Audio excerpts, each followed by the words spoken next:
Great. So overall, you did really well. You probably wouldn't score a band 9. So band 9 is the full mark. And this is quite surprising for many native speakers because they think they're going to ace the test.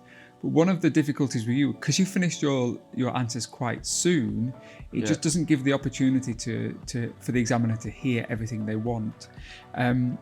Also, occasionally, you mumble a little bit. Now, what does the word mumble mean?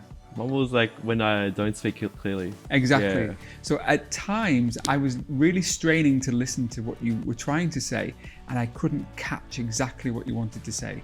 And you might lose half a mark for this one. So you'll probably get a band 8.5 overall. You did really well, but because you've never taken the test before, you don't know about it. And so if you were to take the test again, just try and elaborate on your answers a little bit more. Okay. Overall, well done. Awesome. Thank you, Chris.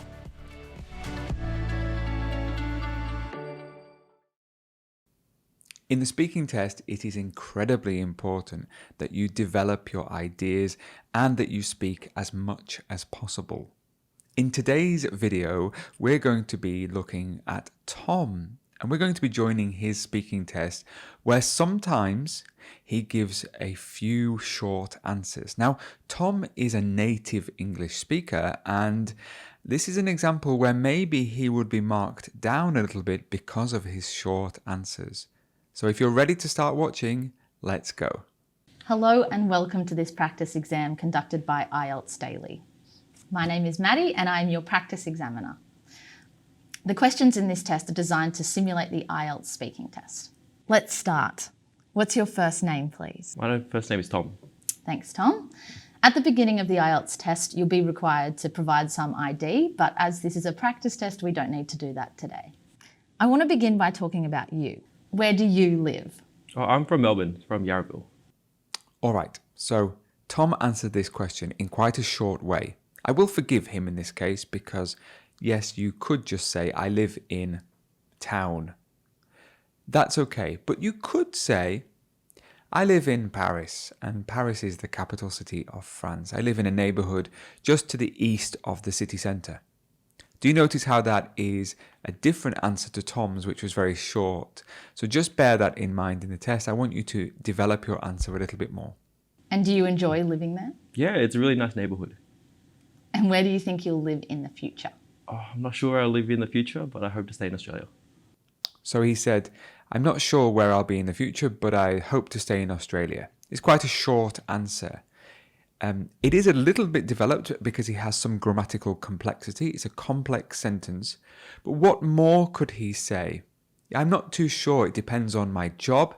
It might mean that I go and work overseas, but I really kind of hope to stay in Australia. This is where I was born and this is where I was raised.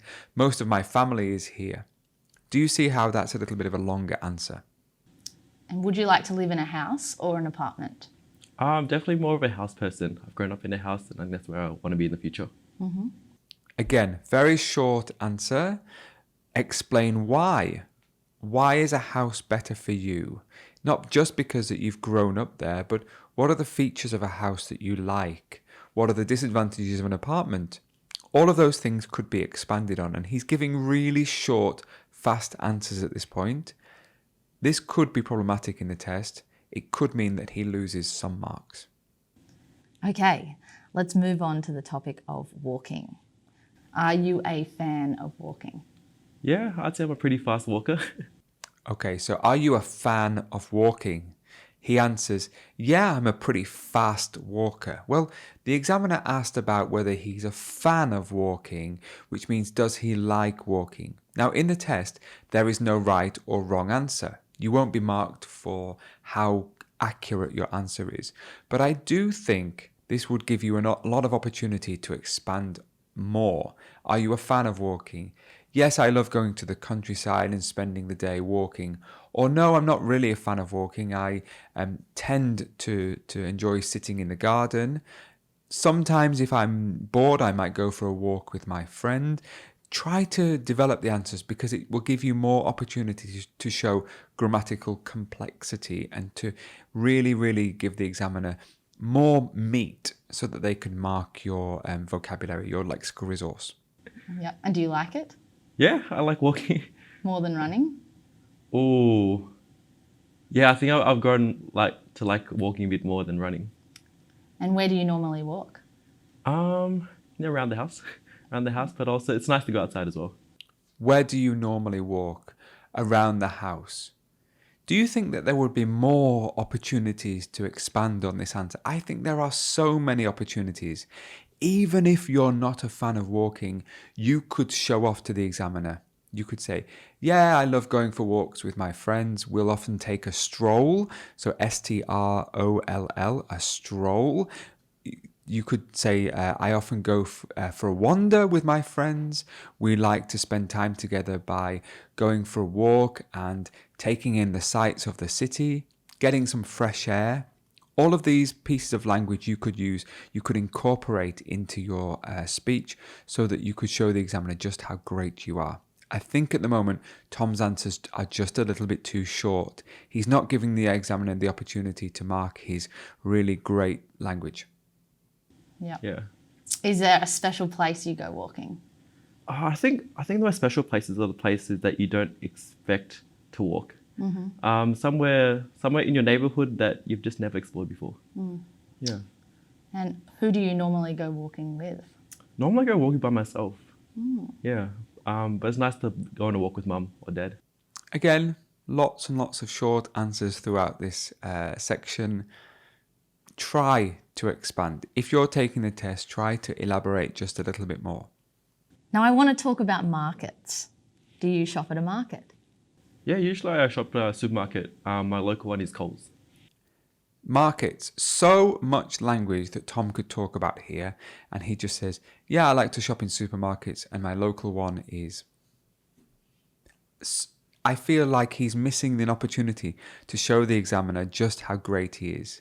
Markets is a really broad topic. It could be about a local market with fresh produce. It could be a supermarket, and you could describe both. You could talk about the experience. No, well, I'm not really a person that goes to markets, but I do go to supermarkets. I tend to go twice a week. I tend to drop in case I have some groceries that I need to buy. So many things that you could be saying at this point, but I'm just a little bit disappointed that he's not expanding on his answers very much. If you listen to some of our other speakers in our other videos, you will notice that they do elaborate and they talk a lot more about their answers. Why do people shop at markets? To buy things, groceries, usually a bit of medicine or whatnot as well. Why do people shop at markets? Well, let's think about some ideas together now. People shop at markets because they're preparing food for the week for their family, and markets tend to sell fresh produce. Markets have a wide variety of goods. You can buy many things at a market. They tend to be well located or conveniently located in the center of an area. So really try to think of many reasons why people would shop at markets. Why do you shop, or why don't you shop at a market? Giving the examiner opportunity to mark your speech is vital in the speaking test. Is food better from a supermarket or a market? Oh, I haven't had much experience shopping at a market, like a farmer's market. And generally, I've just bought stuff from a supermarket. From what I've heard, the markets, my mum tells me it's a bit fresher at the markets. Yeah. Are markets becoming more or less popular? I'm not sure if I could say the trend is it's becoming more popular. I'm just going to pause there. The answer to this question was just a little bit mumbled, and this might affect Tom's pronunciation mark. I have listened to this a couple of times and I really don't quite understand what he's trying to say. I didn't catch all the words in the middle. So clarity of pronunciation might be lost a little bit here. He'd probably be marked down at this point. But I've seen in more recent times that there's been a upwards trend in the markets I've seen advertised. I'm going to give you a topic and I'd like you to talk about it for 1 to 2 minutes. Before you talk, you'll have 1 minute to think about what you're going to say. You can make notes if you wish. Here is a paper and a pencil for making notes. And here is your topic. I would like you to describe a teacher you remember. Now.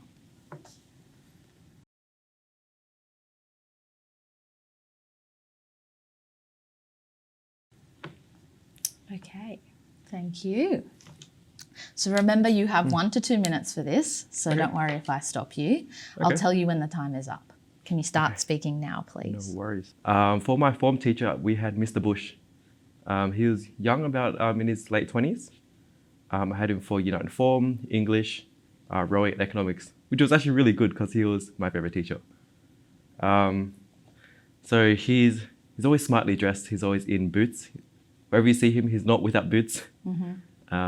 He's always has a shirt, and he just always has a smile on his face as well. He's one of the everyone's favorite teacher, I think. So he likes to talk to his students, every form.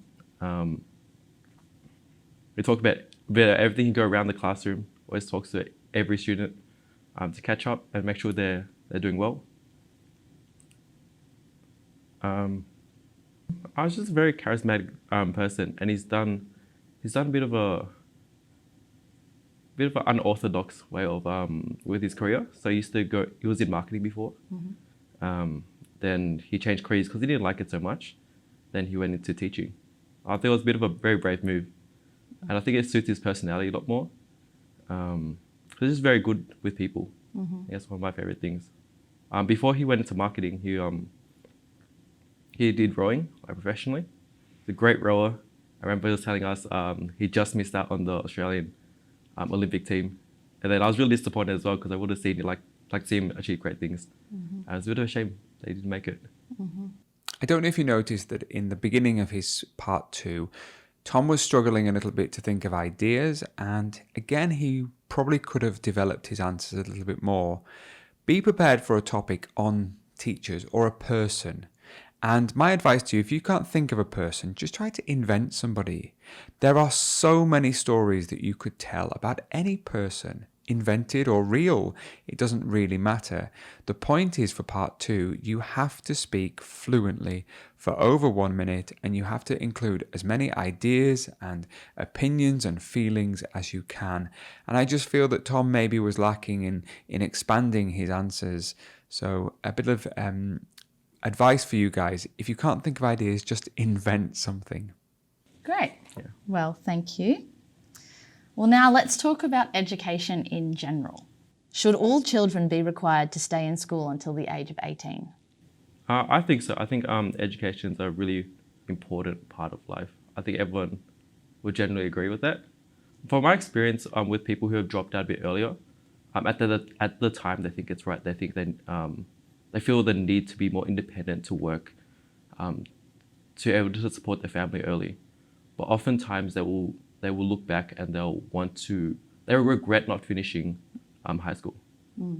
I think just having that foundation of high school, not just for the education, but for your social standing as well. Not social standing, but like social skills. Being able to interact and talk with your peers, I think is really important. Tom had some great language in this part to improve your social standing. Social standing is a collocation of 2 words, which means to improve your position in society, your social standing. He expanded on his answers here without much effort, which was really positive. So he's doing a little bit better in this section. Is teaching a popular career in your country? I want to say it's the most popular career, but I think it's a well-respected career. I think the most popular opinion there is that teachers are underpaid for their work, because their work really is invaluable, because we really do need good teachers for good students for a better generation. Could he have spoken a little bit more about how popular teaching is as a career? He talked a little bit about being undervalued and not well paid. He said that it is invaluable. It's an invaluable career. Good language. Again, I just look for a little bit more from Tom. I just want him to expand a little bit more. Why do people become teachers? I think a lot of times people become teachers to influence the next generation, to give back. I think a lot of them would have had good teachers that would have inspired them. They would just want to teach students to the best of their abilities as well. Will technology replace classroom teachers? I really doubt so. There have been online education programs such as Enroller, and I feel like even though they can supplement practical or in-person teaching, they definitely can't substitute them. Thank you very much. That is the end of the speaking test. Wonderful. Thanks, Tom, and thanks, Maddie. I want to look at the band descriptors today and think about how Tom would have scored if he had taken the real test. Let's have a look at the band descriptors on the screen now, and you will see that for the fluency and coherence, did he meet a band 9? Speaks fluently with only rare repetition or self-correction. Yes, but he didn't have to repeat himself. He used a variety of different words. Any hesitation is content related rather than defined words or grammar. Yes. Speaks coherently with fully appropriate cohesive features. Coherently understandable, yes. Develops topics fluently and appropriately. I think this is the area that we would mark Tom down. I don't think that he develops topics fully. I think he could have spoken a lot more, and so therefore I would award Tom a band 8 in the fluency and coherence section. The next section is lexical resource. It says for a band 9, he uses vocabulary with full flexibility and precision in all topics. He uses idiomatic language naturally and accurately. I would probably say that a generous examiner would give Tom a 9 in this section. He did have lots of idiomatic features, he had less common words, and he did use the language flexibly. Grammatical range and accuracy. I would say that he would score a band 9 here too. He uses a full range of structures naturally and appropriately, and he produces consistently accurate structures apart from slips. So yes, he didn't have any major problems here. The final category is pronunciation, and this we've spoken about during the test. He did make some mumbled sentences. He gave us a few sentences where I didn't quite catch what he was trying to say, and therefore for a band 8 it says is easy to understand throughout. L1 accent has minimal effect and intelligibility. So he is easy to understand throughout. To meet a band 9, it says is effortless to understand. And it's this part that I think is problematic, because it was not effortless to understand. There were a couple of moments where I had to strain and I still couldn't quite understand what he was wanting to say. So overall, 8, 9, 9, 8 would be an overall band score of 8.5. And this is an example where a native speaker could just be a little bit more prepared to speak as fluently and as clearly as possible. And many native speakers come out of the test with a band 8 or a band 8.5 because they were just a little bit underprepared. Well done to Tom anyway, he did a great job, and I hope you guys learned something about this in the test, how to evaluate using the band descriptors. They're an incredibly important set of marking criteria that you should be aware of. You should download those band descriptors. You can find them anywhere on the internet. You can see below, it's just the IELTS Speaking Band Descriptors. You can Google those or put them in a search engine and find them very easily. Come back for more videos when we'll be looking at different speaking problems and also things that students do really well. My name is Chris from IELTS Daily. Welcome to this channel. If you haven't already, click the subscribe button. Make sure you come back and watch future videos. Nice to see you.